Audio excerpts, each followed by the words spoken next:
வணக்கம். வாங்க சூப்பராக காராமணி வாழைக்காய் வச்சு ஒரு கிராமத்து ஸ்டைலில் ஒரு குழம்பு தான். ரொம்ப சிம்பிள். வீட்டில் இருக்கிற சிம்பிளான இன்க்ரீடியன்ட் வச்சு தான். வாழைக்காய், வெறும் காராமணி இவ்வளோதான். வேறு எந்த காயும் இதில் ஆட் பண்ணலை. காராமணியை நல்லா ஊற வச்சு எடுத்துக்கிட்டு அதில் உப்பு மஞ்சப்பொடி போட்டு குக்கரில் 2 விசில் வச்சு இறக்கிக்கலாம். இதெல்லாம் வில்லேஜ் சைடெல்லாம் அதிகமாக செய்வாங்க. ரொம்ப நான் பார்த்த விஷயங்களில் இதுவும் ஒன்று. இந்த காராமணி கத்திரிக்காய், காராமணி கருணக்கிழங்கு, காராமணி வாழைக்காய் இதெல்லாம் பயங்கரமாக நல்லா இருக்கும். அந்த குழம்புங்களோட டேஸ்ட் எப்படி சொல்கிறதுனே தெரியாது, அந்த அளவுக்கு டேஸ்ட் இருக்கும். நம்ம ஒரு காயும் சாப்பிட்ட மாதிரி ஆகிடும், ஒரு ப்ரோட்டீனும் எடுத்த மாதிரி இருக்கும். ரொம்ப சிம்பிள் ஆனால் ரிச், அப்படி தான் சொல்லணும். இதையெல்லாம் கூழ் செய்துட்டு அது மேலே இதை போட்டு சாப்பிட்டு பாருங்கள், சூப்பராக இருக்கும். களி செய்துட்டு அதை சுற்றி ஊற்றி சாப்பிட்டாலும் அவ்வளோ நல்லாயிருக்கும். குக்கரில் வேக வச்சு எடுத்து வச்சுக்கிட்டாச்சு. மண் சட்டியில் தான் செய்கிறேன். எண்ணெய் ஊற்றி கடுகு, வெந்தயம், சீரகம் போட்டு தாளி போட்டுடலாம். வெங்காயம் போட்டு வதங்கினதுக்கப்புறம், கருவேப்பிலை வெங்காயம் வதங்கினதுக்கப்புறம் தக்காளி போடலாம். அந்த தக்காளி கொஞ்சம் காய்வட்டாக இருக்கிற மாதிரி தெரியுது. கொஞ்சம் உப்பு போட்டோம்னா நல்லா வதங்கிடும். நான் கொஞ்சம் உப்பு இப்போ போடுறேன், அப்புறம் மீதியை போட்டுக்கலாம். இது நல்லா வதங்கினதுக்கப்புறம் நம்ம வெட்டி வச்சுருக்கிற வாழைக்காயை போட்டு ஒரு திருப்பிட்டு உப்பு, மிளகாப்பொடி, மஞ்சப்பொடி இதை மட்டும் முதல்ல போட்டு நல்லா அந்த பச்சை வாடை போகிற வரைக்கும் திருப்பிக்கலாம். இதெல்லாம் எங்கள் பாட்டி வீட்டில் எங்கள் அம்மாலாம் அதிகமாக செய்வாங்க. இந்த குழம்பு எங்கள் பாட்டி செஞ்சாங்கன்னா அவ்வளோ டேஸ்ட்டாக இருக்கும்.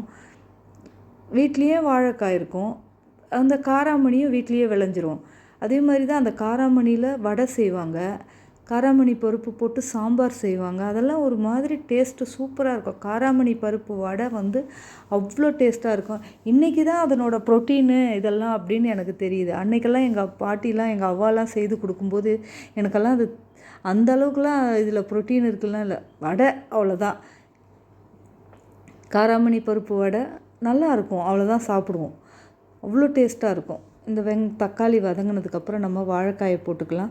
வாழைக்காய் திருப்பி விட்டுட்டு அப்படியே உப்பு, மிளகாப்பொடி, மஞ்சப்பொடி போட்டு நல்லா திருப்பிக்கலாம். இந்த உப்பு புளி காரம் கிச்சன் சேனல்னு ஏன் பேர் வச்சேன்னா, எனக்கு ஒரு சமையல் அதில் மேஜராக நம்ம போட வேண்டியது உப்பு புளி காரம் இதுதான். அதனால தான் அந்த பேரை செலக்ட் பண்ணி வச்சேன். கடைசியில் பார்த்தா வெப்சீரிஸ் ஒன்றும் வந்திருக்குது. அதனால தான் எனக்கு இந்த பேர் ரொம்ப பிடிச்சி போச்சு, அதுக்காக வச்சேன். இந்த வாழைக்காய் வதங்கினதுக்கப்புறம் அப்போ கொஞ்சம் உப்பு போட்டோம் இல்லையா, இப்போ மீதமுள்ள உப்பு போட்டுக்கிட்டு மிளகாப்பொடி தேவையானது போட்டுக்கோங்க, உப்பு கொஞ்சம் போட்டுக்கோங்க, அதுக்கேற்ற மாதிரி போட்டு ரெண்டுத்தையும் நல்லா பெரட்டி எடுத்தோம்னா அப்படியே அந்த பச்சை வாடை போயிடும். போனதுக்கப்புறம் நம்ம புளி தண்ணி, ஒரு சின்ன லெமன் சைஸ் அளவு புளி கரைச்சி அதில் ஊற்றிடலாம். இது காய் வெந்தவுடனே தான் ஊற்றணும் அப்படிங்கிற ஆப்ஷன்லாம் இல்லை. வாழைக்காய்லாம் அப்படி ஒரு ஆவி வரும்போதே வெந்துடும். அதனால் நான் தேவையான அளவு புளி தண்ணி ஊற்றிட்டேன். இது கூடயே வேக வச்ச காராமணியும் கொட்டிடலாம். அதையும் கொட்டி நல்லா திருப்பிட்டு கொஞ்சமாக தண்ணி ஊற்றி வேக விடுங்க. எண்ணெய் பிரிஞ்சு வரும். அப்படியே தேன் மாதிரி ஒன்றும் பாதியமாக அப்படியே பெரட்டின மாதிரி வரும். காயும் காராமணியும் பெரட்டும். இதை தண்ணியெல்லாம் வச்சு சாப்பிடக்கூடாது, பெரட்டல் மாதிரி இப்படி வச்சு சாப்பிட்டோம்னா அதனோட டேஸ்ட் அல்டிமேட்டாக இருக்கும். நீங்கள் சாதாரணமாக தோசை, இட்லி, சப்பாத்திக்கெல்லாம் கூட சேர்த்து சாப்பிட்லாம், அவ்வளோ நல்லா இருக்கும்.